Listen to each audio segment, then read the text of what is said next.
सिंध की धरती के अबर शेरों, गाजियों, शहीदों की औलादों, हुसैन अलैहिस्सलाम की पैरवी पे चलने वालों, मौला अली की औलाद में से मोहम्मद राशिद रोज़े भाई को चुनकर उनका जिक्र लेने वालों, अस्सलाम वालेकुम।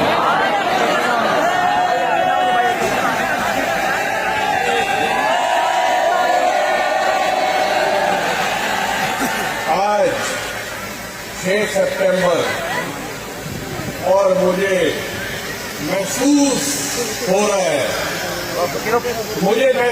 रहा है कि पीर सईद शाह मर्दान शाह की रूह हमारे साथ खड़ी हुई है। मुझे खुशबू महसूस हो रही है हमारे मुर्शिद की। जो लोग पीर सईद शाह मर्दान शाह से मिले थे उन्हें खुशबू याद है पीर सईद शाह मर्दान शाह की। कैसी निराली खुशबू आया करती थी पीर साहब।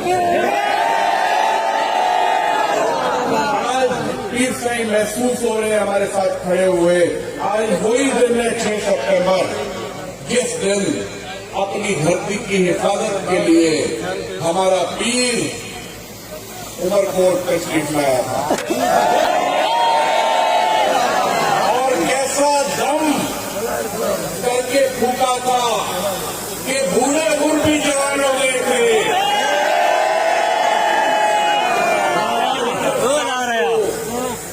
कई 100 मील अंदर जाके तुम लोगों ने फतह कर लिया था। कभी मत भूलना अपनी असलियत। हुर कभी बुज़दिल नहीं हो सकता, हुर कभी मुनाफिक नहीं हो सकता। जो तुम लोगों में से कमजोर है तो मुझे आज के पीर बाजारों ने भेजा है तुम्हारे पास। जैसे कलंदर से पहले बोदला आया था तो आज के पीर बाजारों का मैं बोदला हूं। अगर पीर आएगा तो जालिमों के लिए धरती कल्टी हो जाएगी, जालिमों की हुकूमत खत्म हो जाएगी।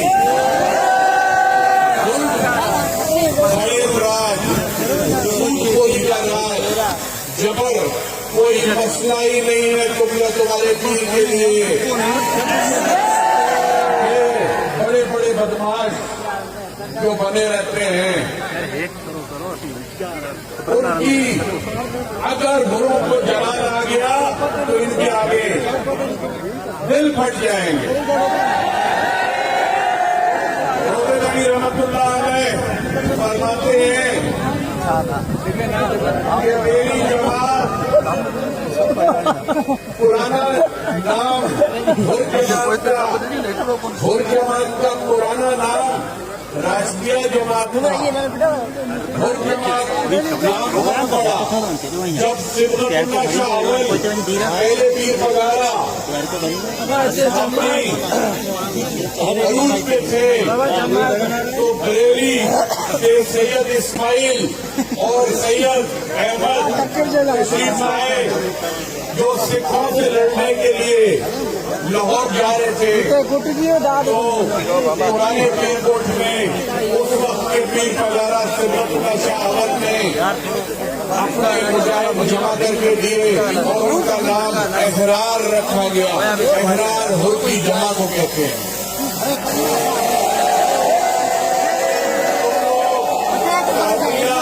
राष्ट्रीय और वही उसमें कमी को तैयारी है तो दोबारा कायम करो जिक्र से।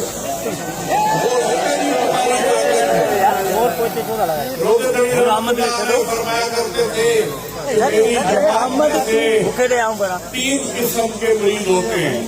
एक होता है पहाड़ की तरह जो हिलता नहीं है, एक होता है पहाड़ की तरह, दूसरा होता है दरख्त की तरह जो हवा चलती है तो कभी किस तरफ झुक जाता है, कभी किस तरफ, लेकिन जड़ें मजबूत होती है। और तीसरा होता है पत्तों की तरह कि हवा चलती है तो कहीं हो जाता है, उधर से हवा चलती है उधर हो जाता है। तो मुझे यकीन है तुम लोग जबल की तरह, पहाड़ की तरह मजबूत खड़े होने वाले लोग हैं। अगर कभी कमजोर हो जाओ तो दरख्त तो बन जाना, पत्ते मत बनना जो हवा से उड़ जाते हैं।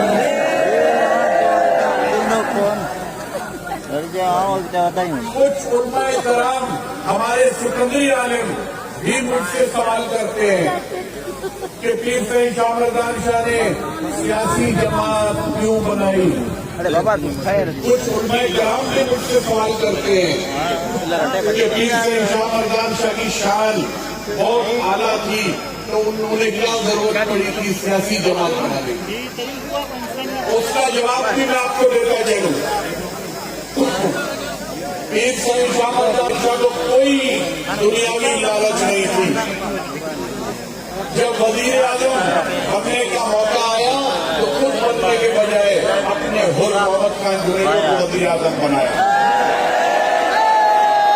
आप गौर से सोचे कि इतने बड़े पीर को सियासी जमात बनाने की क्या जरूरत है। सोचे अगर ये मुस्लिम लीग फंक्शनल ना होती, अगर ये सियासी जमात ना होती तो एक ही घर में से एक हुर पीपल्स पार्टी में होता, दूसरा जमायत इस्लामी में होता, तीसरा जमीयत उलमा इस्लाम में होता, तुम लोग बिखर जाते।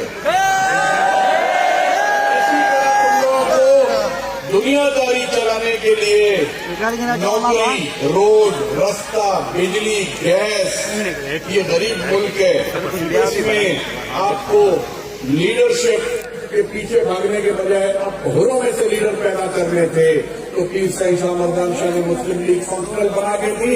अब वो भी तुम लोगों का ईमान का हिस्सा होना चाहिए, क्योंकि खुलफाए राशिदीन नबी करीम सल्लल्लाहु अलैहि वसल्लम हमारे आखिरी नबी हैं। उनके बाद जो खलीफा आए वो रूहानी भी और दुनियावी भी आपके वजीर आजम थे और सियासी मामलात भी चलाया करते थे।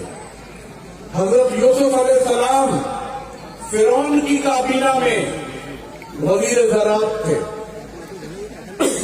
और फिर अजीज मिस्र बने। अजीज मिस्र का मतलब वजीर आजम बने, बादशाह नहीं बने। हजरत यूसुफ अलैहिस्सलाम वजीर आजम बने और जिस फिरौन की काबीना में वजीर आजम बने वो फिरौन हजरत यूसुफ अलैहिस्सलाम पर ईमान ले आया। तो आप लोगों को बहुत मजबूती के साथ अपने दरगाह के निजाम, अपनी 5 वक्त नमाज और 2 वक्त का जिक्र जिस तरह कायम रखना है उसी तरीके से मुजाहिद बनकर अपने मुल्क की हिफाजत और फौज का साथ देना है। उसी तरीके से जामिया राशिदिया के आलिमों का साथ देना है, उसी तरीके से मुस्लिम लीग फंक्शनल का साथ देना है। ये सारी चीजें तुम्हारा मुर्शिद जोड़ के गया है तुम्हारी हिफाजत के लिए, तुम्हारी भलाई के लिए। कुछ लोग हमारी बातों का गलत मतलब निकालते हैं, अलग अलग किस्म के प्रोपोगंडा करते हैं, हमारे खानदान में नफरतें डालने की कोशिश करते हैं। उनके कहने में कभी मत लगना। मैंने हमेशा ये कहा, अभी हम आ रहे थे रास्ते में, कुछ जमायत के लोगों ने गाड़ी रोककर हमसे गुजारिश की कि दुआ करें। एक तरफ इस्लाम कहता है कि अगर कोई तुम्हें कहे दुआ करो तो दुआ तुम्हें करनी चाहिए, दूसरी तरफ इस्लाम ही इजाजत देता है मसलियत का कि मसलियत के तहत कभी नहीं करनी चाहिए। मिसाल के तौर पे आप लोगों के लिए दुआ का हक, दीदार का हक, ईमान का हक आप लोगों का एक मुर्शिद है पीर पगारों। जैसा कि मैं पहले भी कह चुका कि हम पीर नहीं, हम भी तुम्हारी तरह हुर मुजाहिद और फकीर हैं। रास्ते में जिन लोगों ने कहा कि दुआ करें, मैंने उन्हें रोक दिया कि हम दुआ नहीं करेंगे, आप जिम्मेदारी हो। अल्लाह ने आपका धनार पीर पगारों को बनाया है, वो आपको संभालेगा। अल्लाह ताला का सबसे प्यारा बंदा और प्यारा रसूल मोहम्मद मुस्तफा सल्लल्लाहु अलैहि वसल्लम है, और नबी करीम सल्लल्लाहु अलैहि वसल्लम को सबसे ज्यादा प्यारी अपनी उम्मत है। उस उम्मत में से लाखों लोगों का एक टोला बनाकर मोहम्मद राशिद रोज़े धनी के हवाले कर दिया गया।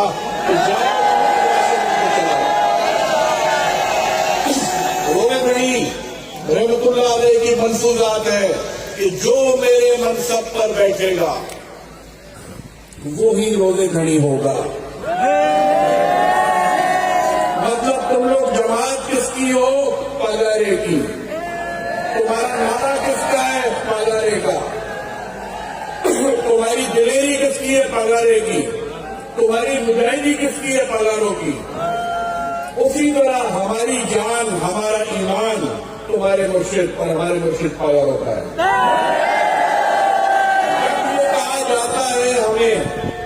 जब ये कहा जाता है कि पगारा खानदान ने बहुत कुर्बानियां दी, तो मैं नाम सोचने लगता हूं कि खानदान में से किस किस ने कुर्बानियां दी। पीर पगारों के अलावा किसी बेटे ने, किसी भांजे ने, किसी सोट ने, किसी मासाब ने खानदान, कोई जंग में चला, किसी ने कुर्बानी दी, किसी को कोई याद है तो मुझे नाम बताए। पीर पगारों का खानदान हुर है, हुरी पीर पगारों।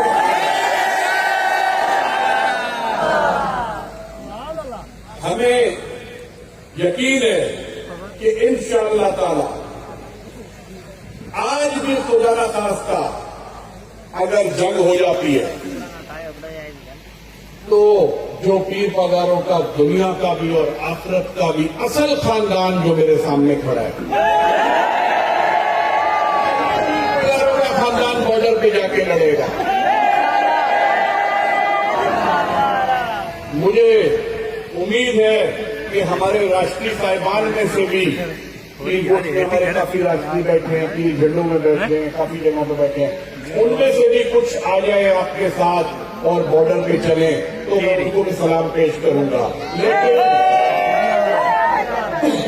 सारे बहुत अच्छे हैं, हमारे रिश्तेदार हैं, लेकिन पीर पगारों का खानदान हुर जमात, हम हुर जमात को अपने आप से ज्यादा अफजल मानते हैं, क्योंकि हमने ना कोई जंग लड़ी, ना कुर्बानी दी, पीर पगारों ने दी और उनके हुरों ने दी।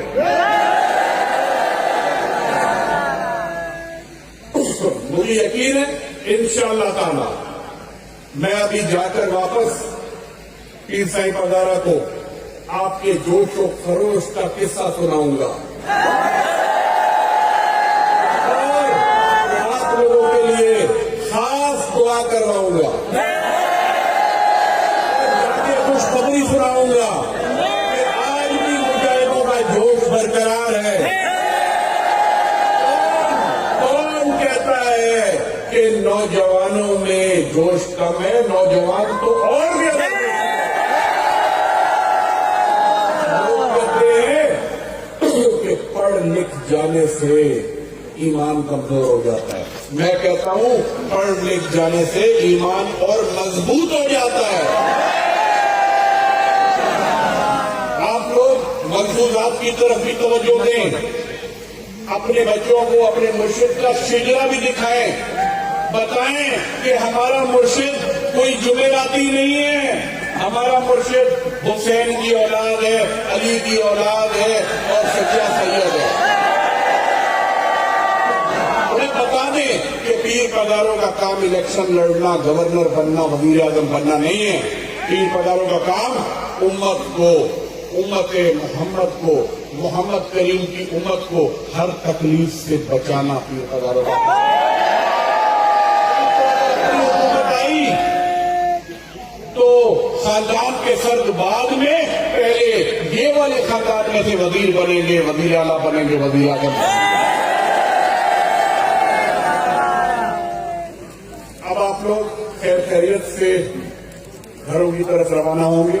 आपकी बड़ी मेहरबानी, इतनी गर्मी में आप लोगों ने तकलीफ की। हुसैन शाह साहब का भी बड़ा शुक्रिया, उन्होंने जिंदगी आपके मुर्शिद को दे दी, सारी जिंदगी। हम छोटे थे, हमें साईं मुदस्सिर शाह याद है, जब वजीर आला थे, पीर साहब के घर पे आया करते थे, हमसे बड़ी शफकत और प्यार किया करते थे, हमें वो दिन भी याद है। और हमारी दुआएं हैं कि अल्लाह अरबाब रहीम साहब को भी कामयाब करे, तुम्हारे मुर्शिद से सच्चा प्यार करता है। खान मोहम्मद महर साहब एक तो कई पुश्तों से जमायती हैं, दूसरा 84-85 से तुम्हारे मुर्शिद की खिदमत करता चला आ रहा है। मुझे यकीन है कि जो तुम्हारे मुर्शिद से प्यार करेगा, तुम भी उससे प्यार करोगे। ज्यादा मंजरो मरूम को अल्लाह जन्नतुल फिरदौस में जगह अता फरमाए। ज्यादा मंजरों का भाई और बेटे भी हमारे साथ इस स्टेज पे मौजूद हैं। इंशाअल्लाह इनको भी तुम लोग मजबूत करो और इनको भी हम हिदायत करते हैं तुम्हारा साथ दें। हम जिले के सदर मगन मंगरो साहब से भी ये हिदायत करते हैं कि इधर दफ्तर खोल के उसकी टाइमिंग सेट करें ताकि खिदमत के खर्च बेहतर हो सके। तंजीम को फाल करें और बजाय लोगों का इंतजार दफ्तर में करने के गली मोहल्लों में और गोठों में निकल जाया करें और लोगों से खैर खैरियत मालूम किया करें। इंशाअल्लाह अमन और सुकून होगा, अपनी हुकूमत जरूर कायम होगी और पीर पदारों का हुर वजीर आजम हाउस पे बैठेगा। सबकी बड़ी मेहरबानी।